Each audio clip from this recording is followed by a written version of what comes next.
Welcome everybody. If you haven't joined a Chew on this webinar before, the way that we like to structure this is kind of introduce ourselves, go through what we've been doing, with our brands and in our businesses, and kind of talk through the tactical and the strategy behind the topic, which is influencer marketing. So today's topic, right, the influencer Illuminati model, why most influencer marketing tactics fail, and how to build your own army of influencers to help grow the brand, get brand awareness, get content, all the above. So let's kick it off with pretty much who we are and why you should feel good listening to what we have to say. But for those who don't know me, my name is Ashvin Melwani.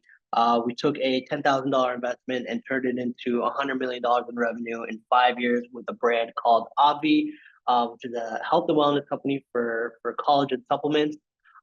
We did raise $2.2 million just by using our network on Twitter and LinkedIn. We've launched nationwide into different retailers, and in 2022, we were Brand of the Year by Stacked 3D, and we've done all of this with an 11-person team. And for those who don't know me, you can follow me on Twitter or LinkedIn at Ashvin Melwani. And then today we are joined by the CEO of Saral, Yash. Thank you so much for being here. For those who may not know you, would love a quick intro, kind of your background and what you're building and what you're up to. Yeah, for sure. Really excited to be sharing all of this with, I think, more than almost 150 brands who are live with us today. So really glad that everyone's joining in from all over the world. A little bit about me. I used to run an influencer agency way back when 5 years ago, where we scaled influencer programs, doing all of this stuff manually to thousands of creators. So we've done this and we know the space very intimately. And then from there, I started the software platform called Saral, which enables brands, because we, as an agency, we were restricted. We could only have, a dozen clients at a time. Now we have over 250 brands on the platform. So we wanted to scale that. So that's what I do right now. There's over 35,000 active partnerships between brands and influencers on Saral. So we have a lot of data and we can see how successful versus unsuccessful partnerships look like, so that we're able to give you this model, or we reverse engineer, look at the successful partnerships, can reverse engineer how those look like, and I can share that model with you. And basically what our entire philosophy is that as a brand owner, you cannot solely rely on meta ads or any sort of paid media now. You have to build some sort of an owned moat with your marketing, and building an influencer community around your brand tends to be a very, very successful moat, as we've seen with brands like Obvi. Look at Gymshark, look at Tabs chocolate that scaled really well with influencers, and so on. So that's what we specialize in, and that's what I'm here to share today. So yeah, super pumped. Excited. Well, I'm really excited because we've been using Saral for almost a year and a half now, and we've tested a bunch of different platforms.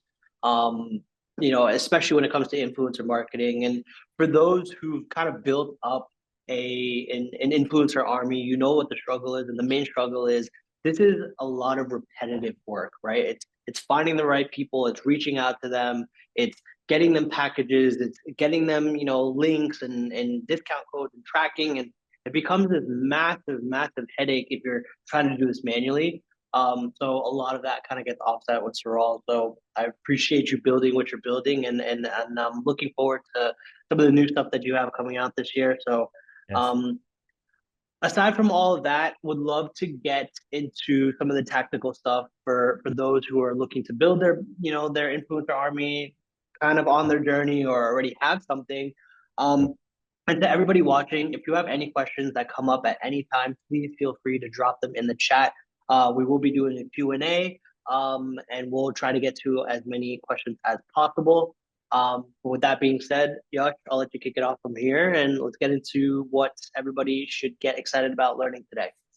Amazing. Yeah, I want to start by giving a little bit of a teaser of why you should stay till the very end, because this is everything you're going to learn, right? So there's two segments to this. So you want to build what I call a profit first influencer program. A lot of the connotation traditionally around influencer marketing is it's about awareness, it's about top of funnel, not necessarily driving revenue and so on. But I'm going to teach you how you structure your program such that it takes a revenue first or proof first approach with influencers. A lot of brands end up paying in. From sure, I saw some comments coming in even initially saying they have a few collabs where they're paying influencers to post about them. Usually those types of collabs don't end up working because there's no guarantee of performance. I'm going to teach you with our model how you can pretty much guarantee performance when you're paying influencers, right? So there's no paying influencers up front. What this model also does for your brand is it generates endless UGC, because these influencers are going to post about you consistently day after day, week after week. So you'll get that. You no longer have to, sign up for a separate platform or work with a creative agency to get any like UGC made. You literally have UGC running on autopilot. You do not have to pay agencies for this. You can do this all in-house. Obvi does it in-house. Pretty much any single brand that you can pick that is big, huge with influencers does this in-house. And so you can do this in-house and you can automate a lot of things like Ash mentioned. What this also does is like on a business level, it reduces your blended CAC, right? And nowadays that's the talk of town, right? CACs are just exploding, especially on paid media. It's harder to optimize. Even if you find one little hack with your ads, in 2 months it's gone because everyone's doing that. So now you've got to find something else. It's like an endless race.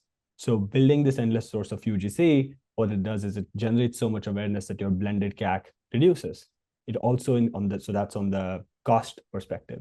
On the revenue perspective, you'll see increased average order values and increased lifetime values from the customers that come through recommendations, because we have the data again from all of those partnerships that customers that buy through influencers or buy through recommendations in general tend to buy more, that's your AOV, and stay for longer or buy more often, right? So like you'll have all of that and you can do all of that if you implement this, and you don't have to waste time on spreadsheets. You do not have to do a particular tactic, because there's always new tactics coming up in the influencer space. There's sometimes seeding, there's TikTok shop, there's paid collaborations, there's whitelisting, like there's all these buzzwords and everything works, but you need a structured way to approach this. And that's what I'm going to share today. So I hope that this is a really good teaser for what's coming. And then towards the end, I'll let Ash take over and then Ash can share. I'm going to give you the framework and the concept, and then Ash will solidify it with exactly how they implement this framework at Obvi. So that's what's in store today. Love that. So a few questions that come up. The strategies and the tactics that you're talking about today, can this be applied to any brand and then that to anywhere in the world, or is there kind of like a limitation there? We haven't seen limitations. There are certain changes you might need to make. Like one of the core tenets of our strategy is a seeding effort. Now, if you have a very high cost of goods product, like for example, there's some furniture brands that use Saral, their cost of goods is like $300 because they're selling like $1,000 sofa or something like that. You cannot seed a sofa, right? So you don't need to modify some of these tactics and the nuances of it, but the general framework still pretty much applies, because all I'm going to share is a method or a framework to look at how you approach and structure your influencer program. So pretty much we've seen it work universally. Awesome. Excited to get into this. Awesome. Yes. So next, so taking a step back from influencers, right? I think all of us here, I saw that people mostly were in marketing or founders. Like we're very tapped into the attention economy. We know especially in e-commerce, it's all about getting attention. We see some brands certainly get attention. Like you saw that one of those morning routine videos that went viral recently, and then the brands just picking up. So like we live in an attention economy. So how do you stand out in an attention economy? There's two ways to think about it. One of the most common ways is people go on their own ads. They just spend a lot of money on ads. Maybe they raise money, they're spending money on ads because they're like, if I just spend $10,000 a day on ads, I'm going to win because everybody's going to see my ads. The problem with ads now in 2025 is the ROAS is just dropping. The algorithm's very wonky, election season, something happens, competitor comes in, outbids you, algorithm changes.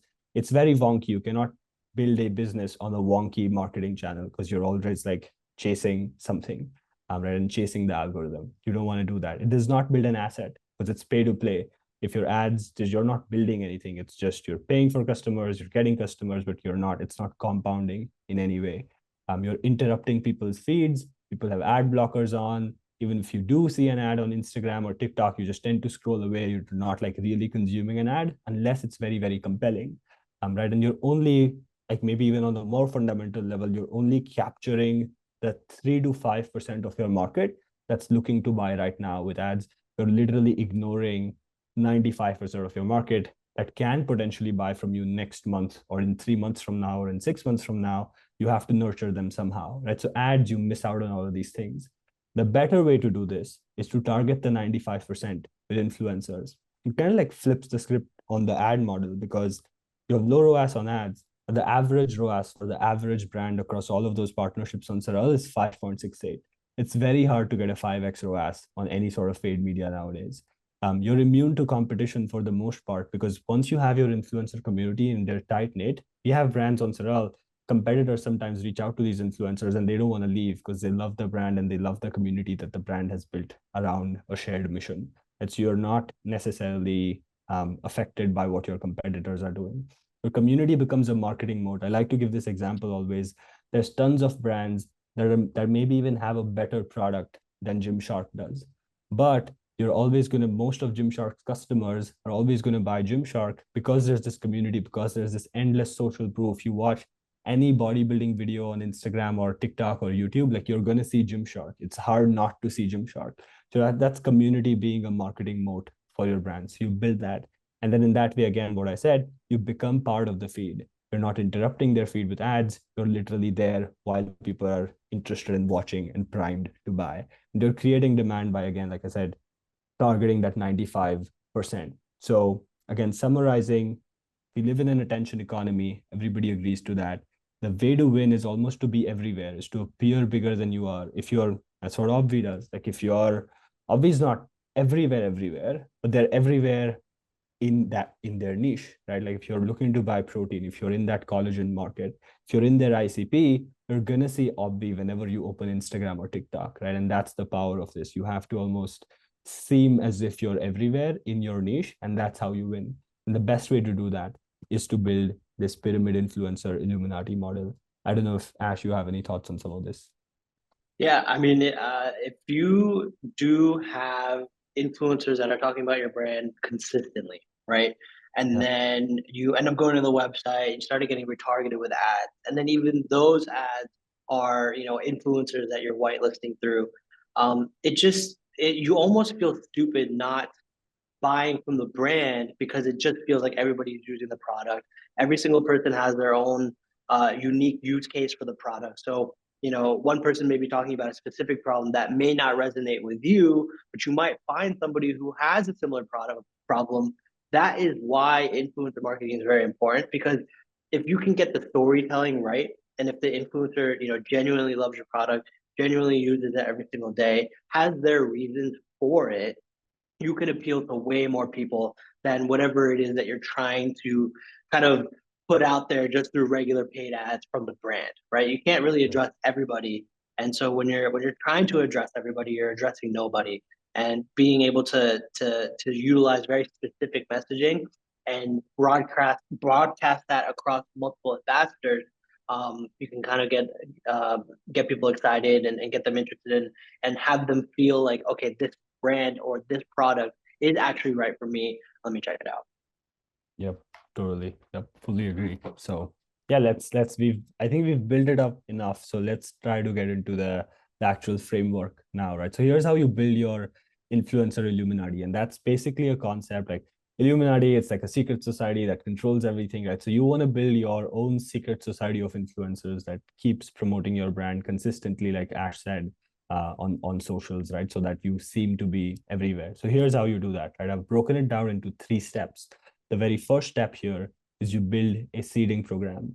If you're very, very new to this, seeding basically means you're sending free product to an influencer and then making sure that you're doing everything right. You're building enough of a relationship that they like the product enough that they post about you for free for just the product, right? So the only risk here is your cost of goods because you're not spending that much, you're not paying them, you're not giving them affiliate commissions, nothing. You're simply sending them your product, maybe a package of some sort, and then that's it. You're maybe gift wrapping it, you're adding a personalized letter to it to increase the chances that they post about you, but that's it. You're only spending your cost of goods and influencers are going to post about you. That's the base layer. So you do this across, and again, this has to be done at volume or at scale.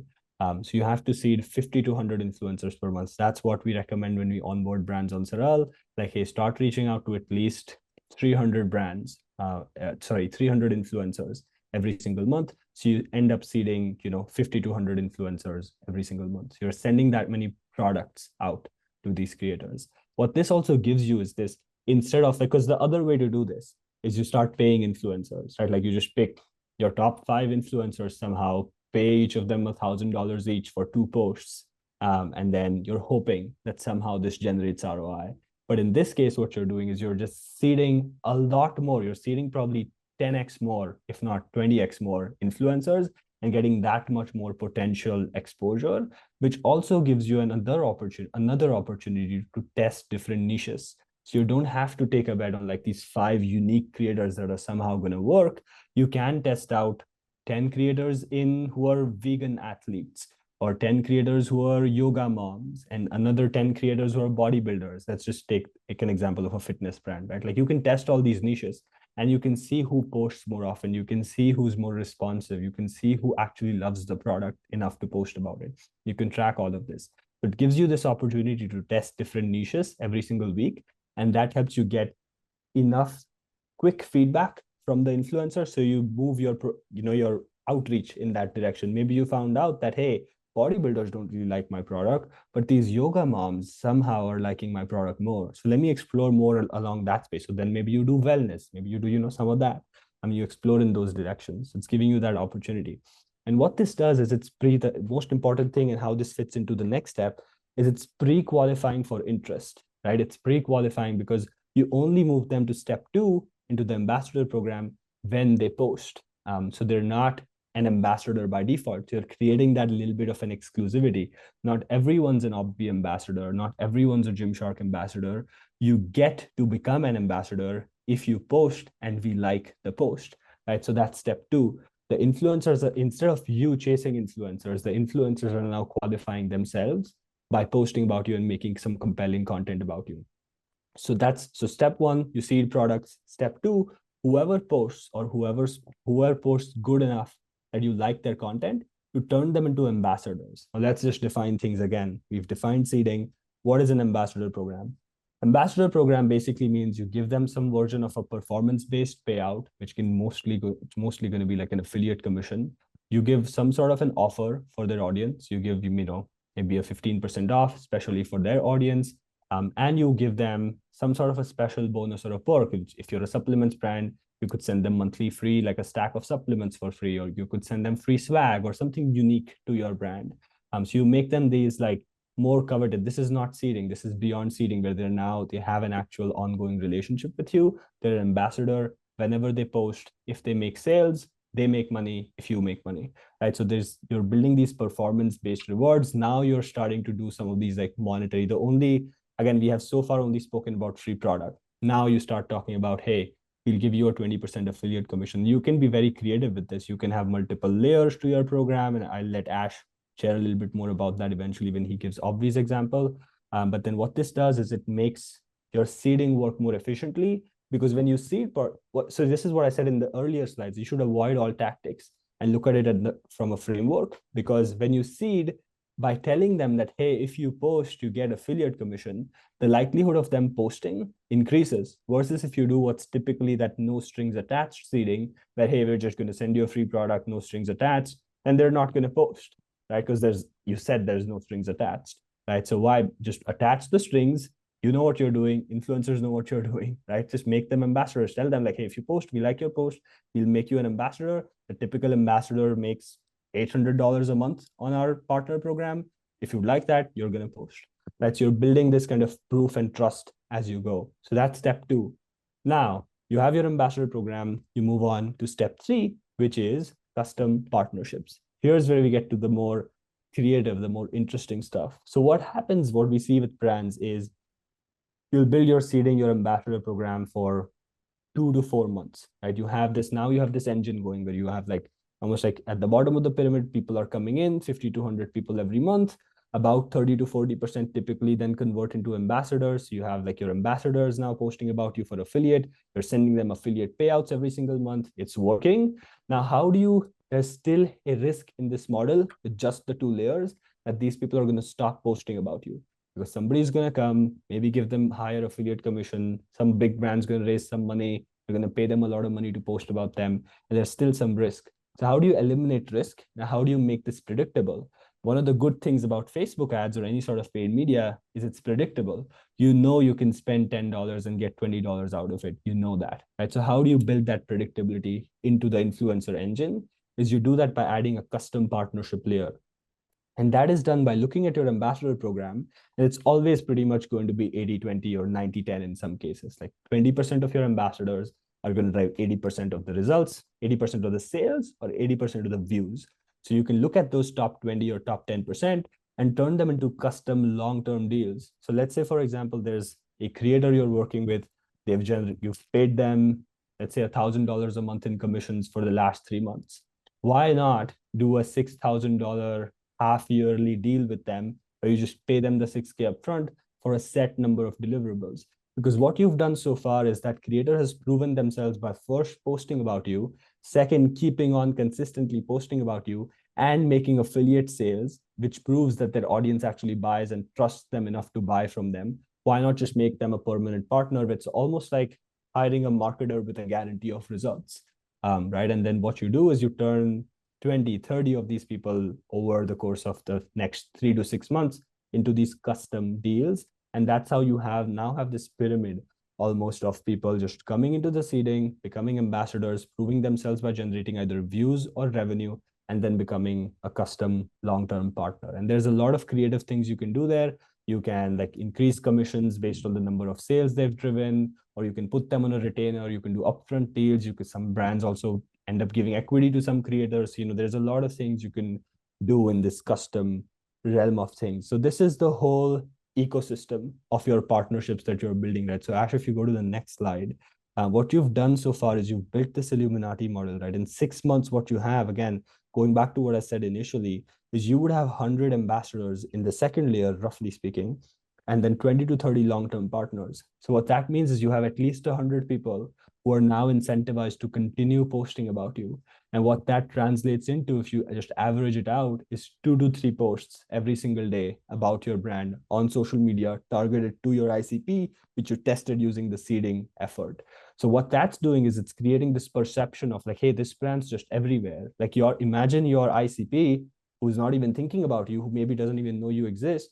They log on and they see this, like, let's take the Obvi example. They see this like unique pink looking bottle, like packaging just pop up. And maybe they ignore it for the first time, for the second time. 2 days later, they log in again. They're on TikTok this time. They see this pink bottle everywhere. They're like, who the heck are these people? Then they start paying attention. And then when they go into their local Walmart, they see that pink bottle again. Which one are they going to pick up? Are they going to pick up their typical one, or are they going to pick up that famous brand from TikTok? Right? They're going to pick up the pink Obvi bottle. Right? So that's how this whole you're building this ecosystem or this Illuminati of influencers that consistently promotes you all the time. I don't know, Ash, if you want to add a little bit more color or flavor to this. Yeah, I mean, here's the truth as well, right? You're gonna have influencers that drive views. You're gonna have influencers that drive sales. And having a mix of both is very, very important, right? The whole point of this is not to pick a channel and go all in on it. It's to diversify, right? If you're advertising on Meta or TikTok, maybe Google, having an extra layer of awareness is very important, right? And I'm gonna get into the strategy that we use at Obvi, but being able to rely on consistency, especially through like strong partners with influencers who are constantly using your product, they want to use the product, they love using the product, is also going to create a massive halo effect for the rest of your channels. Whether it's your paid ads on Meta get the efficiency improves, your Amazon sales start to kind of improve, your retail starts to improve, right? As Josh was mentioning, but that is kind of the way that we look at it is, yeah, there are going to be influencers that drive revenue. There's going to be influencers that drive views. There's going to be influencers that drive both. And how do you actually leverage all three of these scenarios for your brand? We'll get into a little bit more. Yep. Love it. Oh yeah. And then if again doing all, I know we've painted a very nice picture, right? This all sounds good. Lower CAC, influencers consistently promoting you everywhere, but this is work. This is not, you don't like turn on a switch and this just starts happening. Like this takes work. And if you're prioritizing this for the second quarter, which is coming up, like this is usually planning season, if you want to pick this up and if you book a demo on that link or scan that QR, someone will drop the demo link in the chat as well. Go to getsaral.com/demo. We'll give you, because you came through this webinar, we'll give you a great discount no matter what the plan you pick. And we'll have a specific strategic support setup where we'll advise you exactly on how you can implement this framework for your particular brand, like this, because there's nuances. Maybe you have higher costs, maybe you don't have enough inventory, maybe you're in a very specific niche where you think there aren't any influencers to find. So how do you scale that? So we're happy to support some of my team. I think I see some interaction in the chat, even like my sales teams now looking at this and they're building their own brands on the side. Right, so that's also very unique. So it's like it's a great. So we are thought partners for you. We're not looking to sell. So if you just go on that link, book a call, I'm happy to chat more about how you can implement this and actually scale this without adding headcount, without paying tens of thousands of dollars in agency fees, just in-house with yourself or one person on your team who's doing this. So yeah, if you're interested, go to that link, check it out. Screenshot this. Really interesting question, Josh. If we want to get very open about this, I really like this question from Stefan. So using this model highlighted, right? Is Ash, where to go? Is Ash an ambassador or is this a custom partnership, right? So one thing I wanna talk about is we've been using Saral for 18 months now, right? Our team loves it. Anybody that we've kind of onboarded onto our team that's managing influencers right now, we have a head of influencer, and then he has somebody helping him. But the workday starts and ends with Saral, and this is how we're building our platform.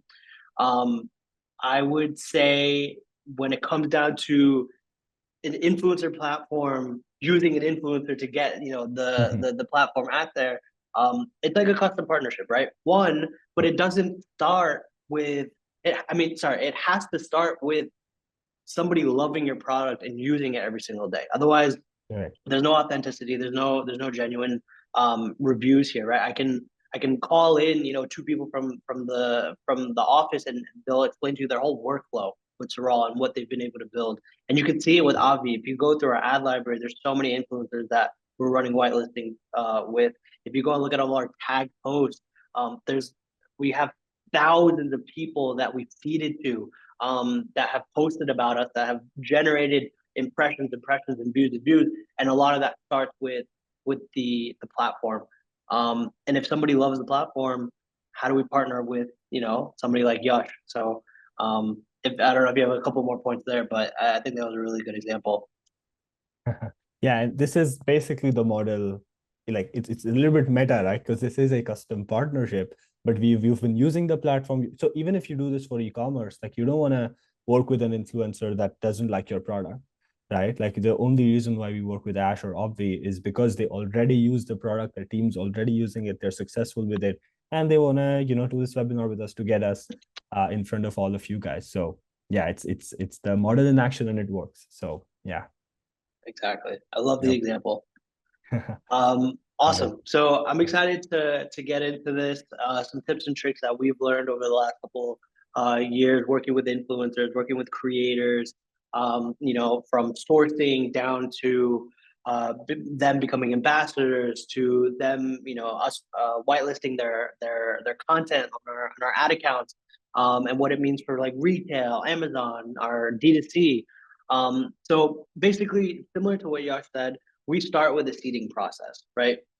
Our packaging and our product lines are very unique and very different, so that when we do reach out to this database that Yash and Saral has, we're going after people that have our target demo, right? We are able to say, you know what, we want people with X amount of engagement that are in X geos. They have a primarily female demographic. Everything that we need to make sure that we're hitting the right audience, we can set those parameters and come up with a massive list of people to start reaching out to, right? The second part comes is the most important part, and a lot of times brands will get this part wrong, and this is where a lot of testing happens, right? Which is actually reaching out to these influencers. If I send a cold email to anybody, and I'm sure most of you who are brand founders or operators, you're probably getting cold emails all the time in your inbox. and only maybe one or two will actually get through you, and you find something interesting. You have to think about it from the influencer side of things.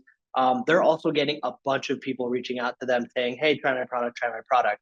You have to sell them on why your product is also really good for them to use and leverage, and something that they'll enjoy, right? So it's almost like trying to sell to a customer. So when we do reach out, we explain the benefits of the product, something that they can try free of charge, no strings attached. Listen, we don't want you to do anything other than try it and give us feedback.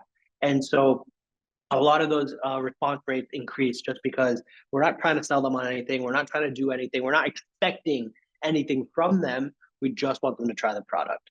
And what's really helpful here, and a tip here, is including pictures of your product, pictures of your packaging, kind of maybe a collage of other people using the product, and mentioning something where there was one tip that we used, which is we have a Facebook community, right? We have 100,000 people in this group. One tip that we use, and maybe you can use this in your systems, which is, hey, your name, hey, X influencer, your name came up in the Obvi community the other day. We wanted to reach out and let you know, hey, some of our customers are actually fans of yours, want to send you some product, right? Now, getting in front of somebody and getting them to actually say yes is the hard part. Once you can kind of nail this down, A/B test the messaging, get them a actual product in their hand, making that experience, making that experience worth posting about is very important. So when you take a look at some of our content, we've actually made PR packages that are bright pink. They get a letter. Each box has their name signed on it, so it says, "Hi, so and so," a little bit of a blurb about it, and it's something that they want to post. The whole experience is something they want to post. And then on top of that, we're giving them some merch, right? So an Obvi water bottle, or maybe an additional Obvi product to test out. If you can get people to actually want to promote your product, give them a good experience to want to promote, right? Now, if they are excited about the product, they've now posted about you, maybe they've emailed you back and said thank you, love the experience. That is when you strike and you say, listen, we do have an ambassador program. We want you to make money talking about this. We don't want you to just post for free. We appreciate you for doing so, but you could have maybe generated some revenue. And that's where we'll get them a link, a unique link for them, a unique discount code. We will give them commission, right? And this is where you have to get aggressive, right? So we'll start with 25% commission, but we'll build that up from 25 to 50%, right? Imagine what you guys are spending on Meta. Sometimes people are okay with a 1x return, a 1.5, maybe even a 2x return. You should be okay with giving the same margin to your influencers. If you're going to an influencer and saying, hey, listen, for every order that you're generating, we're going to give you 50%. Right? This is a partnership. We split it 50-50. Chances are they're going to go with you over somebody who's offering them 10% commission, which is nothing, right? And then on top of that, working into the model, making sure you understand your margins, being able to give their audience a discount code that's unique to them. So if on your website you're offering 20% off, allow them to give their audience 25% off. So it seems like a better deal, right? If you are offering 10%, give them a 15% off, right? So that's how we kind of work out the commission. I know there's some questions here, so Yeah, I think maybe one of the primary concerns I see is yeah, maybe for brands that don't have that much of a high margin, right. how would you like 25, that's 50% in just cost. How do you tackle that? No, it's a great question. I think you also have to understand the margins of your business, right? What are you okay, comfortable spending as a customer acquisition cost? Can you give that to the influencer, right? And Frederick, great question, right? Is this first order commission or a lifetime commission? Again, this is up to you, right? This is completely up to you. How do you want to strategize this? Is it incentivizing to give 10% lifetime to the ambassador? Does it make sense to give them 50% off the first order? Does it make sense to give them 100% on the first order if you're a subscription, right? Knowing that you're going to have subscriptions come in. You have to understand your margins. You have to understand your business and then cater something accordingly, right? So the more you can give, the better response you're going to get, because a lot of people will be like, I'm okay, but I need a payment per post, which is not a bad thing. But then you start getting into a slippery slope where you start testing influencers without even validating that they can drive sales, traffic, and impressions and views. And then on top of the commissions, right, we do send them monthly products. So if they run out of something, we send them some, a re-up. If we have a new product coming out, we get them involved in the launches. And then from Ambassador, the biggest thing that we're working on right now is running all this content as ads, right? Influencer marketing, in my opinion, is going to be really good for three reasons. One, impressions and brand awareness and views. We're so caught up in running ads on Meta, and Meta is going to go after the same people, right? It's going to circle the same middle of the funnel, bottom of the funnel audiences. How do you introduce new eyeballs to your brand? And it's through influencers and their audiences, right? So getting them to talk to their audiences is basically going to get you more awareness so that you can push them down the funnel through paid, right? You're amplifying the efforts that are happening. The second thing is content for your ads, right? You can make static ads all day. You can go and hire a creator to create UGC style content. You can get, content from your customers. The best content is going to come from influencers who know how to create content, who've built the following because they've made good content and they actually genuinely like using your product. So you get all three. One, you have somebody who has a genuine testimony to give. Two, you have somebody who knows how to create content and build an audience because of it. That is why we want to use that content specifically. And bonus points if you can whitelist that. And if you don't know what whitelisting is actually running that piece of content through somebody's Facebook page or Instagram account so it looks a little bit more native and organic to the platform. And then the last thing is that when we do get them to start working with us, we have a whole brief for them, right? Like I said, creators or influencers are influencers because they know how to make content. We're not telling them what to say or what to post. We want to just tell them, hey, this is what our product does. However you want to push that to your audience or describe that to your audience, do that, but just make sure to mention X, Y, and Z. And that's how you get the most authentic and genuine content from influencers without giving them, hey, use this script or say this exactly like this. None of that is going to work. It's going to feel scripted. And what you want to do is make sure that you're getting the most genuine and authentic content coming from them because that is what's working nowadays. Elise, for whitelisting, do you follow a commission structure here too? So great question. No, on the paid side of things, right?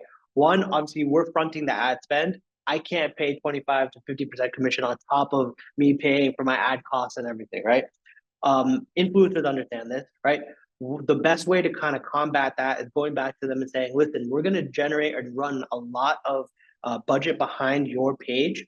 You're going to get a lot of reach. You're going to get a lot of engagement. You're going to grow. Your followers are also going to grow because we're paying for your likeness to be out there. That's one of the benefits. I would rather stick to the affiliate commission model when you're posting organically, or there are some times where we'll do a one-off fee, right? So maybe $100 fee to whitelist for 30 days. A lot of this is negotiation with the creator. So get creative with it, right? And a lot of people, and to be fair, a lot of influencers will throw out random numbers to see what they can get, right? Stay true to what you can afford, understand your margin. Hey, listen, if somebody's asking for a paid per post, which is equating to a $200 CPM, listen, go back and say, listen, here's my budget. Here's genuinely what my budget is. Or if you're cool with that, take it. If not, then maybe we have to move on. 9 times out of 10, those influencers will accept the deal because it's guaranteed money right there and there. It's the budget you're presenting to them. So try that. Be upfront. Say, hey, here's my budget. I'm willing to pay you, but I can't afford whatever random number you've tossed at me, right? So creating a loyal fan base, right? It is a lot easier to go after the micro influencers, especially now, where if you have an influencer who has 10,000 followers versus somebody who has 1 million followers, especially on TikTok and Instagram Reels, it doesn't matter anymore. Either one of those people can go viral. Somebody with 10,000 views can get a video that has 1 million views versus somebody who's got 1 million followers and maybe is generating 10,000 views at a time.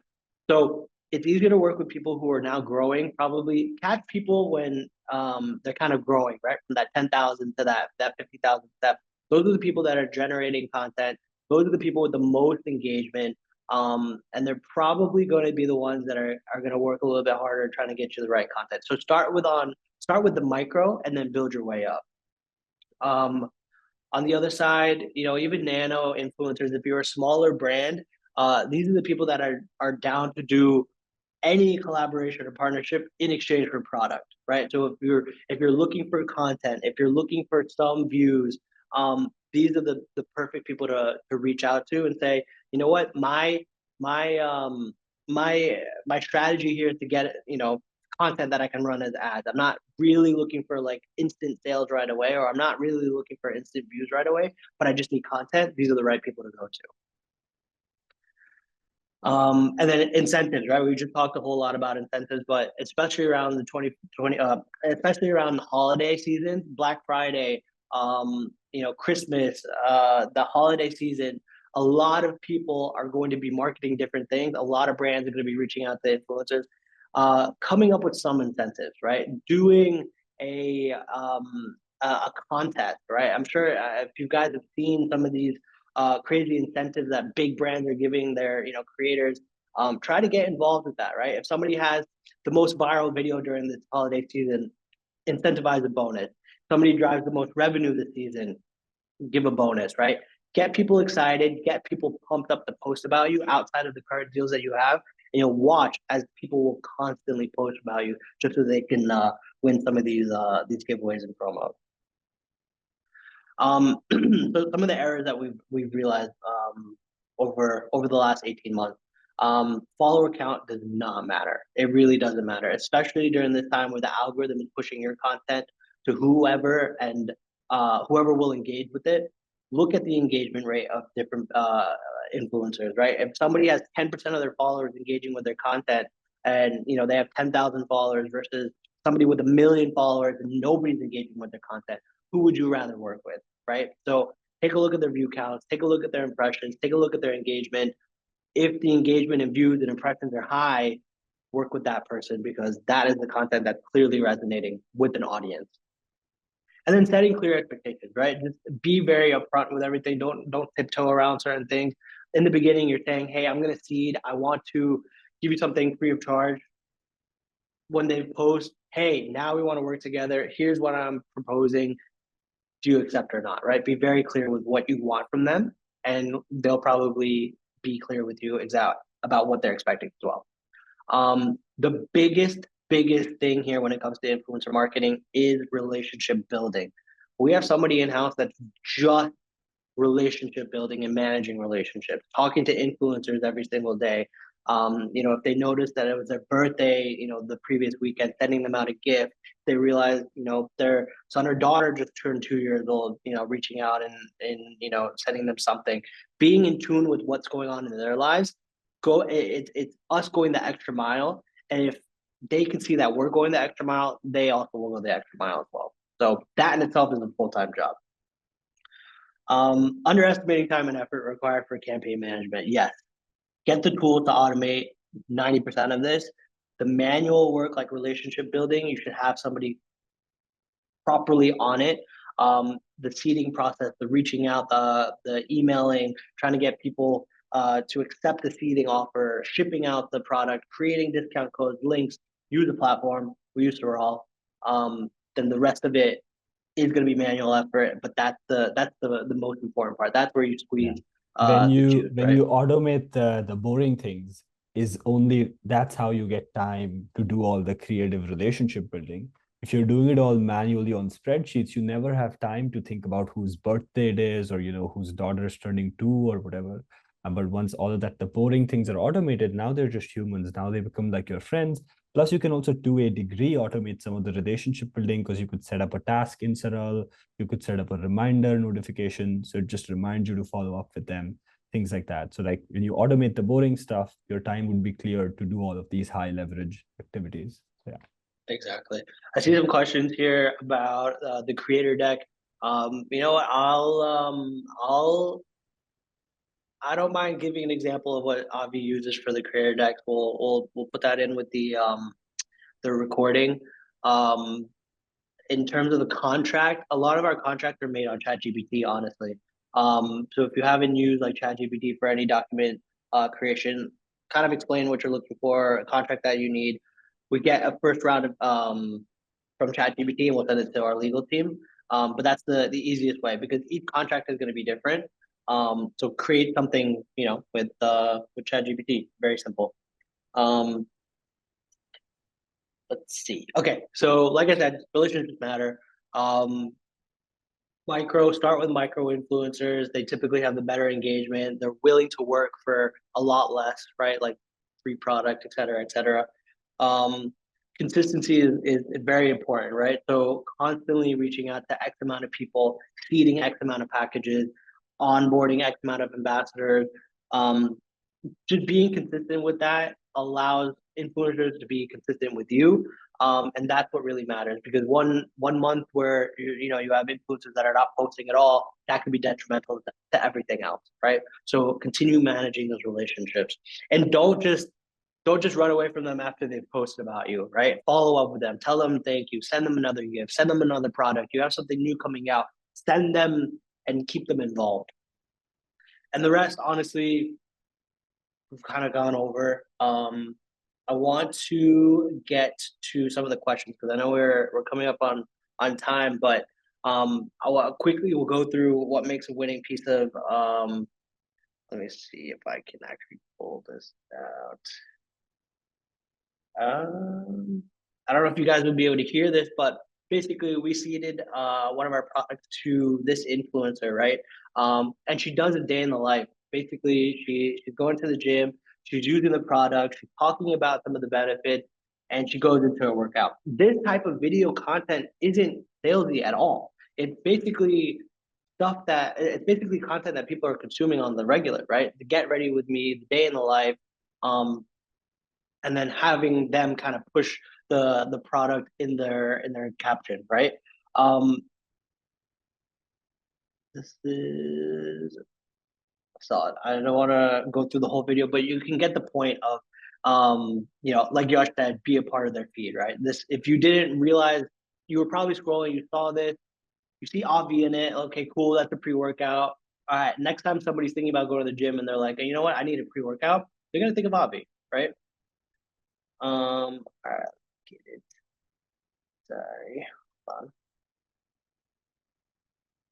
on. Okay. Um, sorry, just catching myself. Okay. So, this whole video, right, specifically is reaching a target audience. She is a fitness account. Her audience is into fitness. We sell a pre-workout, right? We're not telling her to pitch it hard. We're just telling her to use it, right? And she loves it. And so whenever she does work out or she does go to the gym, she's gonna post about us on her story, what she usually does.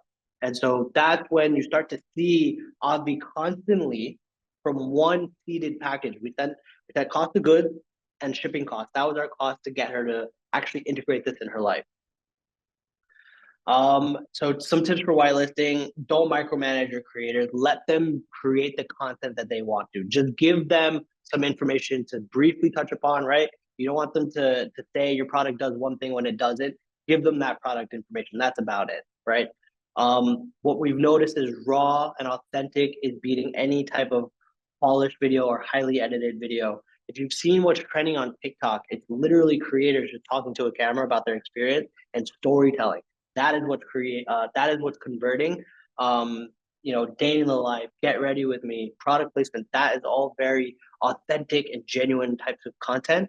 That is the stuff that you need to run.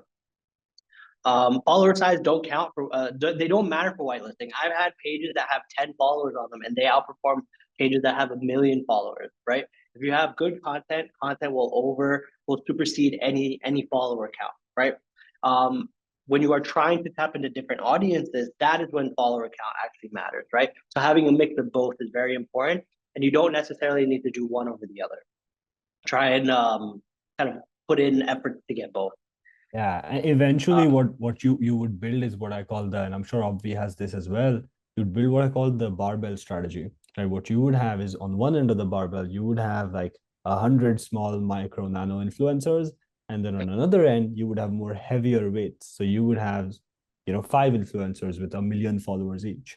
Right. So and both are important. A lot of again, it's all these tactics that we see on LinkedIn, right? Always it's a pet peeve of mine. I always say like, oh, well, micro influencers are the new thing, and somebody's like, no, like work with big influencers. Somebody's like, work with TikTok Shop. Like, no, you have to like do all of this, and then make sure it fits into this framework and this whole like program strategy. Like look at the forest from the trees, and eventually you'll end up getting both. But again, if you're a new brand, you're starting things off, nano and micro is a really good place to start. Like Ash said, that like 10 to 50K sort of range. And then slowly, as you build momentum, slightly, go sort of up market with your influencers month after month. So, yeah. I love that. Okay, I want to get into Q&A because we only have like 5-6 minutes left. We've been rambling, but We need to do another webinar with just Q&A, I guess. Yeah. we have to. Everybody had amazing questions, so I want to get through them. Yes. But first things first, listen, if you're not subscribed to our newsletter, scan the QR code here. We're going to be sending out the recording and some of the resources too, especially the examples that we showed here today. And I'll also include our creative brief too. And then also, Saral, we've been using for the last 18 months. It has automated our entire seeding process. Everybody's influencer marketing platform program starts with seeding. Automate it.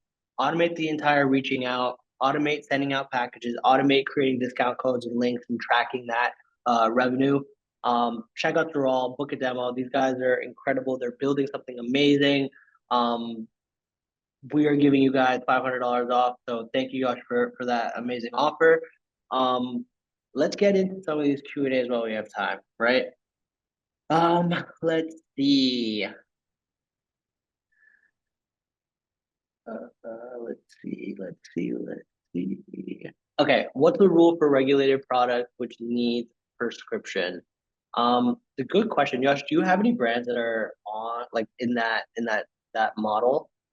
Yeah, there are some, and this is where some of those nuances start coming in. Like again, like what sort of regulated product? Like that's another question. Like what's the regulation? Can you really seed it? Like is it like, I don't know, is it arthritis medication? Like, like that's like the, upper end of that.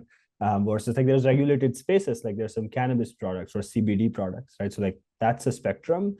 And then so like make sure that you're operating in the right states where you're allowed to do that and things like that.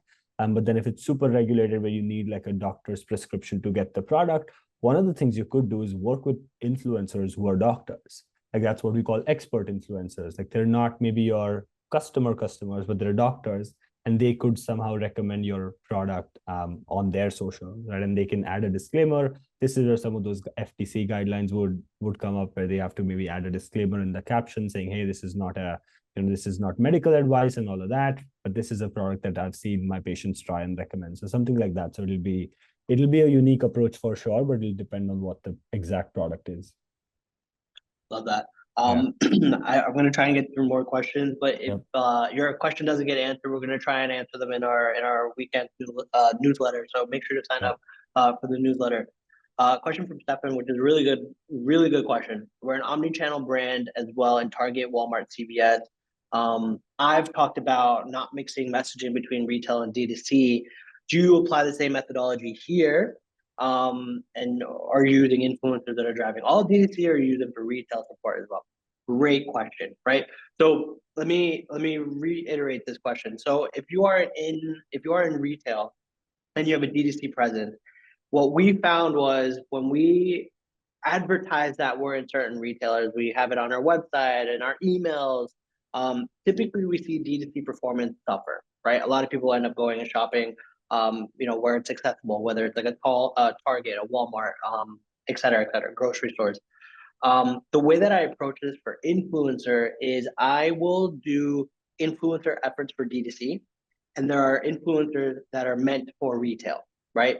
So we're able to not mix the messaging, but we have certain influencers that are meant for either one, right? So you may have, certain influencers that are known for doing reviews at Walmart or Target, working with them and only talking about the products that are in those retailers. And then D2C is specific, products for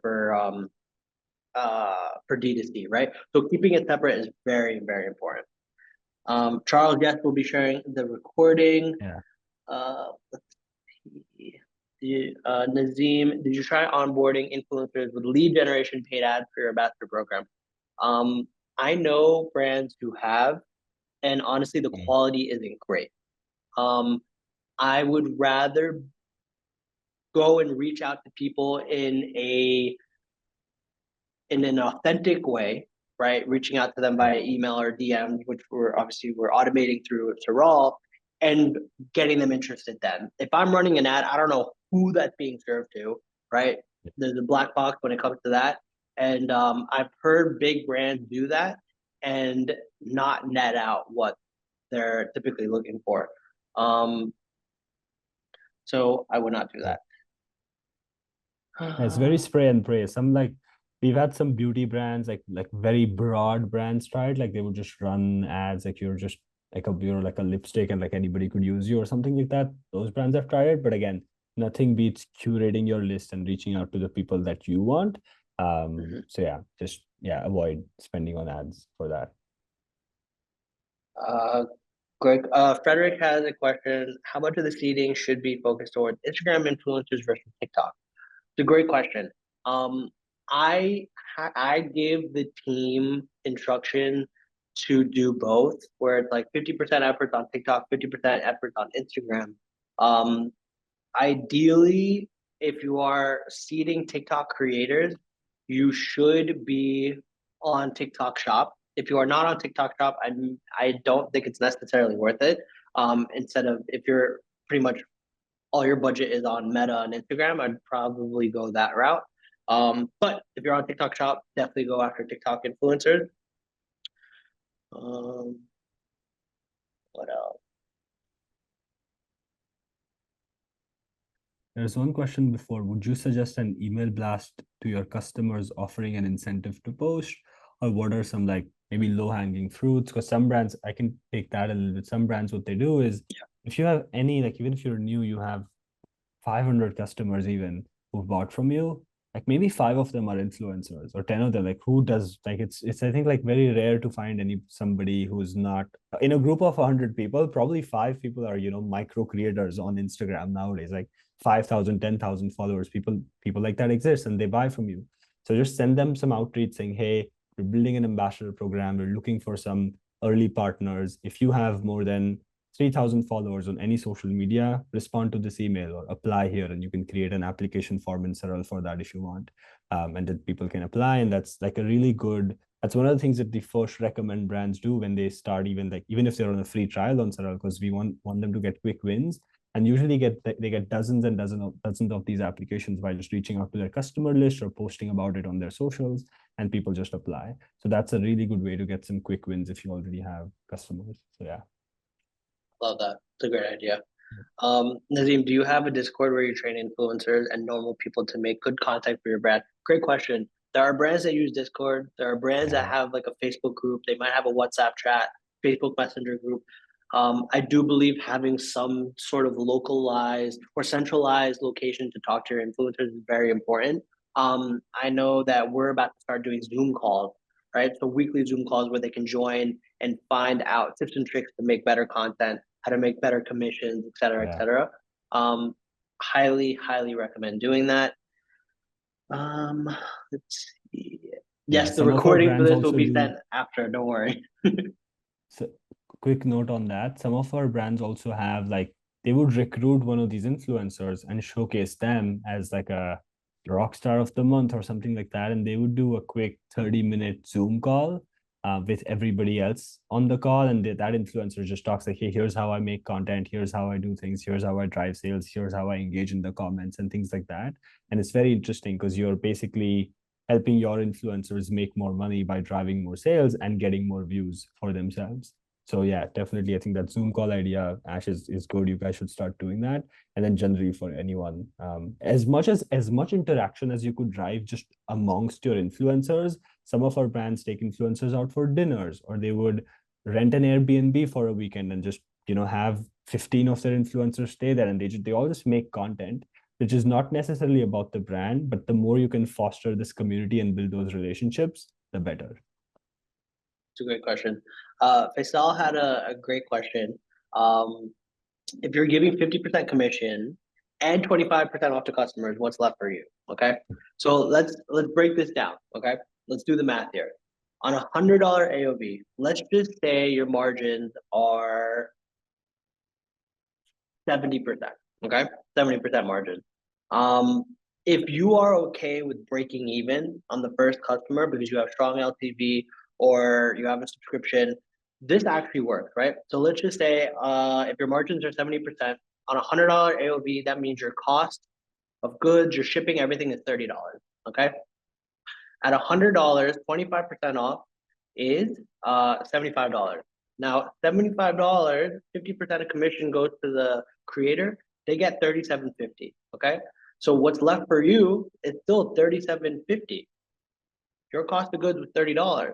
So whatever variable expenses that you have on top of that, maybe processing fees, handling fees, whatever, you're essentially breaking even or even making a little bit. Even though it sounds like you're giving a lot, you're probably giving Meta more of your money, right? And so with this model, you're incentivizing the creator to post you often because they're getting 50% and they're offering their customers 25%. But when you actually look at the math, it works. Now, again, this example is with something with 70% margins. You have to take a look at this for your own brand, but our margins are between 70 to even as high as 85, right? So you have to take a look at what maths for your brand. Yeah, correct. Let's see.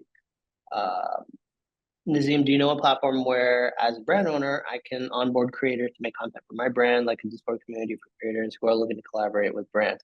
I mean, this is a great use case for Saral, right? So reaching out Yeah. to nano creators and micro influencers and telling them, hey, like there are different models here that you can use, right?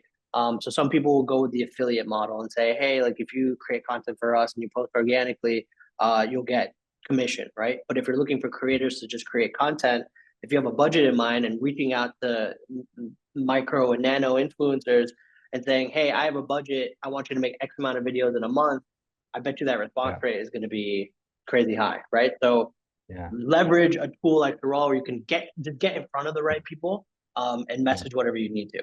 Yeah, and I think Jim made a really good point there. He said, like, we've used some of these platforms when we speak to brands who use these platforms. There are some platforms that actually like have creators onboarded that make content for brands.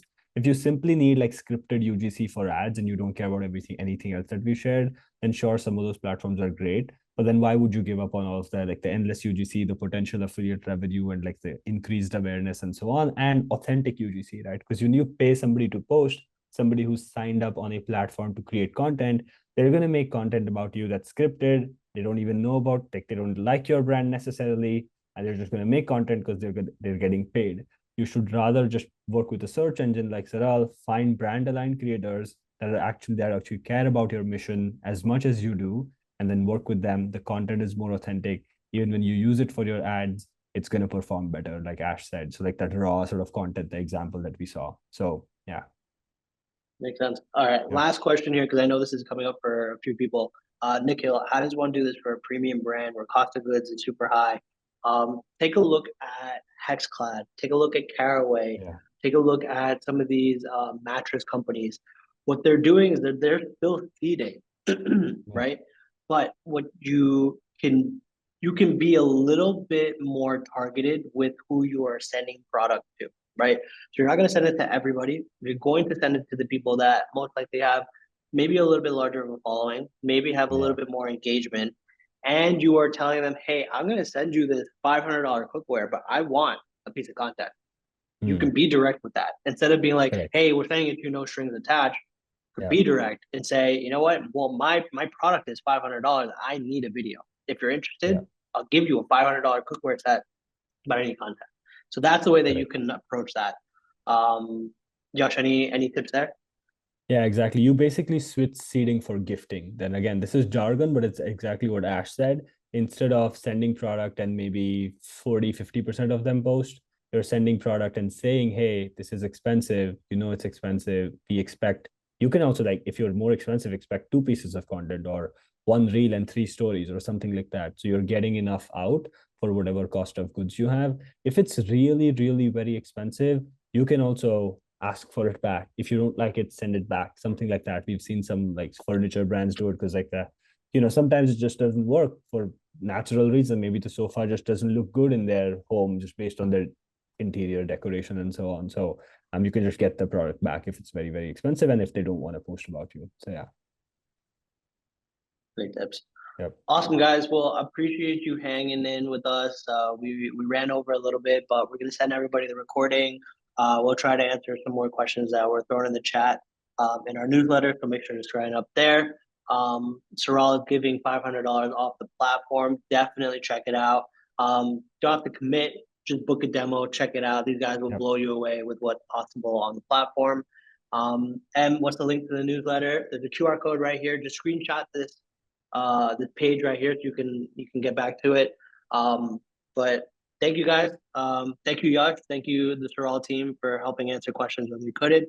And we'll see you guys at the next one. Of course, yes, this was great. Thanks, everybody. Bye-bye.